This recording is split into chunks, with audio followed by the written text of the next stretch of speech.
बड़ी खबर आपको बता दें, रूस यूक्रेन युद्ध से जुड़ी ये बड़ी खबर है, जहां उत्तर कोरिया के प्रशासक किम जोंग उन ने पुतिन को मदद की पेशकश की है। सूत्रों के मुताबिक किम जोंग उन ने पुतिन को युद्ध में 1 लाख सैनिक देने की पेशकश की है। रूस ने 1 लाख सैनिकों के बदले उत्तर कोरिया को क्रूड ऑयल और गेहूं देने को कहा है। रूस और यूक्रेन के युद्ध को 160 से ज्यादा दिन बीत चुके हैं, लेकिन युद्ध रुकने की जगह हर दिन बढ़ता जा रहा है और यूक्रेन के साथ इस युद्ध में रूस ने बड़ी संख्या में अपने सैनिकों को खोया है।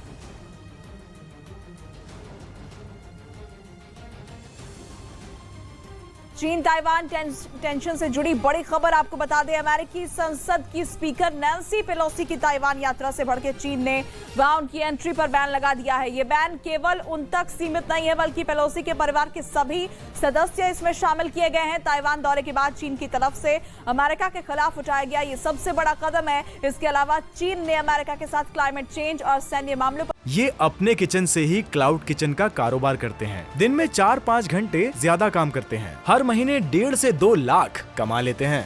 इनसे सीखना है तो फ्रीडम ऐप को अभी डाउनलोड कीजिए। पर होने वाली अपनी बातचीत भी रोक दी है। पेलोसी के ताइवान जाने से चीन और अमेरिका के बीच तनाव बढ़ चुका है। इससे पहले अमेरिका ने भी चीन की ताइवान के खिलाफ की जा रही हरकतों का विरोध किया और अमेरिका में चीन के राजदूत को तलब किया। वहीं ताइवान के आसपास चीन की लाइव ड्रिल जारी है, जिससे चीन ताइवान को डराने की कोशिश में लगा हुआ है। ताइवान के मुताबिक चीन के 66 फाइटर जेट्स और 13 युद्धपोतों ने मध्य रेखा को पार किया था। अमेरिका के हाउस स्पीकर नैंसी पेलोसी की ताइवान यात्रा के बाद से चीन और ताइवान में तनाव की स्थिति बरकरार है। चीन लगातार उकसावे की कार्रवाई कर रहा है। चीन की सेना पीएलए ने ताइवान के चारों तरफ अब तक का सबसे बड़ा सैन्य अभ्यास शुरू किया है। चीन ने अपनी सैन्य तैयारी को दिखाने वाला एक प्रोपेगेंडा वीडियो भी जारी किया है। दिल्ली के पास यूपी के गाजियाबाद से चौंकाने वाली तस्वीरें सामने आईं, जिनमें एक लड़का थाने के बाहर फिल्मी स्टाइल में वीडियो बनाता दिखाई दिया। लेकिन जैसे ही ये वीडियो वायरल हुआ, पुलिस ने उसे हिरासत में ले लिया, क्योंकि उसने गाजियाबाद के मसूरी थाने के बाहर फिल्मी स्टाइल में वीडियो बनाया। हालांकि उस वक्त वहां पुलिस का कोई जवान मौजूद नहीं था। गैंगस्टर है जवाई मेरा। सोशल मीडिया पर इस वीडियो के वायरल होते ही पुलिस उस लड़के को पकड़कर थाने ले आई और जिस थाने के बाहर उसने वीडियो बनाया था, वहीं उससे उठक बैठक करवाई गई। इतना ही नहीं, थाने के अंदर भी ले जाकर उसे उसकी गलती का एहसास करवाया गया। खबर है कि पुलिस उसके खिलाफ केस दर्ज करने की भी तैयारी में है।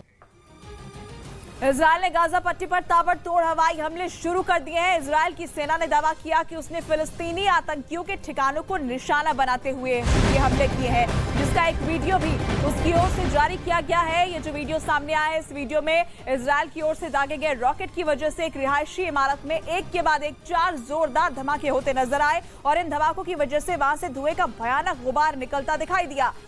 हवाई हमले में इमारत की कई मंजिलें पूरी तरह तबाह हो गई। इजरायल ने दावा किया कि इस इमारत में 10 से ज्यादा आतंकी छिपे हुए थे और फिलिस्तीनी आतंकी इसका इस्तेमाल स्नाइपर हमलों के लिए करते थे, जिनकी इस इलाके में मजबूत पकड़ मानी जाती है। खबर है कि वेस्ट बैंक में 2 बड़े फिलिस्तीनी आतंकियों की गिरफ्तारी के बाद इजरायल ने यह कार्रवाई की और इन हमलों से 4 दिन पहले ही उसने गाजा पट्टी से जुड़ी अपनी सीमा को पूरी तरह बंद कर दिया था। दावा है कि इजरायल के इस हवाई हमले में 2 लोग मारे गए, जबकि करीब 20 लोग घायल हुए। बिहार के मुंगेर से हैरान कर देने वाला एक वीडियो सामने आया। वहां जमालपुर इलाके में मौजूद एक स्कूल में बास्केटबॉल खेलने के दौरान 8वीं क्लास की एक लड़की की मौत हो गई। यह घटना वहां लगे एक सीसीटीवी कैमरे में रिकॉर्ड हो गई, जिसमें वो लड़की बास्केटबॉल खेलती दिखाई दी। लेकिन जैसे ही वो बॉल लेकर आगे बढ़ी, उसके पैर लड़खड़ाने लगे। देखकर ऐसा लगा जैसे उसे चक्कर आ रहा हो। इससे पहले कि कोई कुछ समझ पाता, वो अचानक बेहोश होकर जमीन पर गिर गई। इसके बाद तो वहां हड़कंप मच गया। फौरन एक लड़की दौड़ते हुए उसके पास पहुंची और उसे उठाने की कोशिश करने लगी, लेकिन वो बेसुध पड़ी रही। बाद में वहां खेल रहे दूसरे लोग भी पहुंच गए। लड़की की खराब हालत को देखकर तुरंत उसे अस्पताल पहुंचाया गया, लेकिन इलाज के दौरान उसकी मौत हो गई। बच्ची को तुरंत रेस्क्यू किया और हमने 5 से 7 मिनट के बीच में उन्हें रेलवे हॉस्पिटल पहुंचा दिया। सर, बताया गया कि लड़की के दिल में बचपन से ही छेद था और उसका इलाज चल रहा था।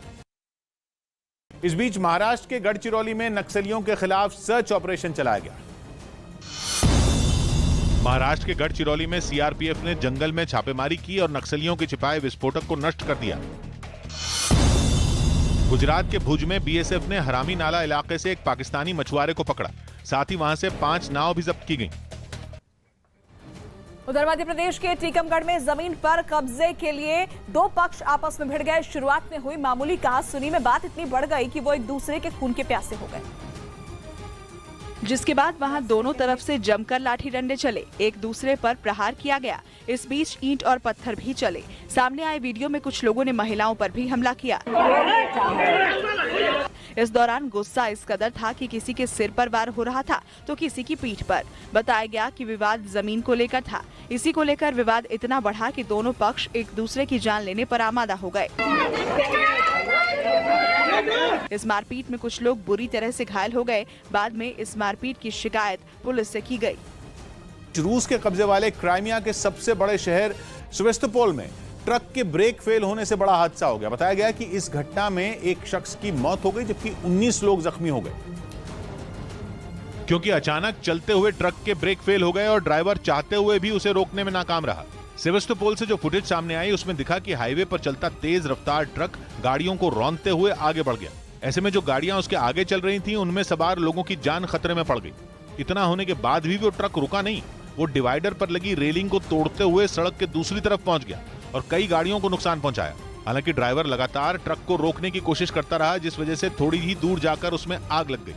वो उसी हालत में आगे बढ़ता रहा। बाद में जलता हुआ ट्रक सड़क किनारे लगी रेलिंग से टकराने के बाद रुक गया। बताया गया कि इस हादसे में 20 गाड़ियों को नुकसान पहुंचा। वहीं उत्तर प्रदेश के सहारनपुर के एक स्कूल में बच्चों को किताब की जगह झाड़ू पकड़ा दिया गया, जिसका वीडियो सोशल मीडिया पर वायरल हो गया। बच्चों के हाथ में झाड़ू था, वो क्लासरूम को साफ करते दिखे। वीडियो सहारनपुर के साढ़ौली इलाके के प्राथमिक विद्यालय का बताया जा रहा है। छोटे छोटे बच्चों को पढ़ाने की बजाय उनसे झाड़ू लगवाया गया। इस बीच एक बच्चा बेंच उठाता दिखा तो दूसरा बच्चा उसके नीचे सफाई करने में जुट गया। फिलहाल वायरल हो चुके इस वीडियो की जांच में शिक्षा विभाग जुट गया है।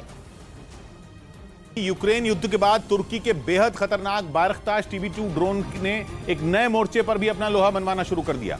अजरबैजान ने दावा किया कि उसकी सेना ने नागोर्नो कराबाख में छिड़ी जंग में आर्मेनिया के ठिकानों को इस ड्रोन की मदद से निशाना बनाया, जिसका एक वीडियो भी अजरबैजान की ओर से जारी किया गया।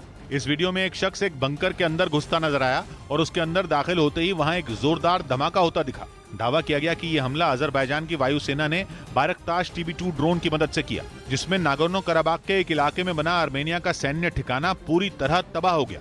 असल में करीब 2 साल बाद इस इलाके पर कब्जे को लेकर अजरबैजान और आर्मेनिया एक बार फिर आमने सामने हैं। दावा किया गया कि इससे पहले 2020 में छिड़ी जंग में भी तुर्की के इस ड्रोन ने आर्मेनिया की सेना की कमर तोड़ दी थी।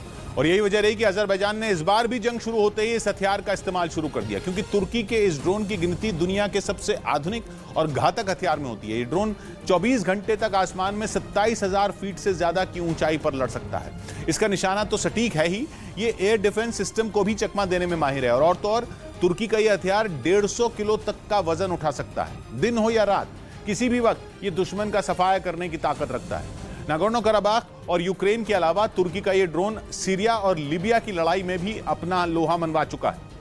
और बायरख्तार TB2 ड्रोन की इसी ताकत को देखकर दुनिया के कई देश इसे अपनी सेना का हिस्सा बनाना चाहते हैं। बायरख्तार TB2 ड्रोन बनाने वाली कंपनी ने दावा किया कि पहले से ही ये ड्रोन खरीदने के लिए कई देश तैयार थे, लेकिन यूक्रेन की जंग में इसकी ताकत देखकर मांग और बढ़ गई, क्योंकि यूक्रेन ने यह दावा किया कि बायरख्तार TB2 ड्रोन से हुए सटीक हमलों ने पुतिन की सेना के छक्के छुड़ा दिए और इस हथियार के दम पर उनकी सेना कई मोर्चों पर रूसी सेना को पीछे धकेलने में कामयाब भी हुई।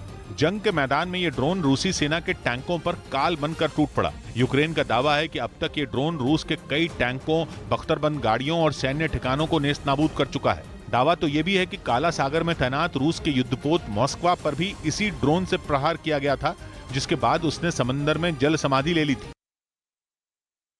इस बीच जम्मू कश्मीर पुलिस भर्ती परीक्षा केस में छापे मारे गए।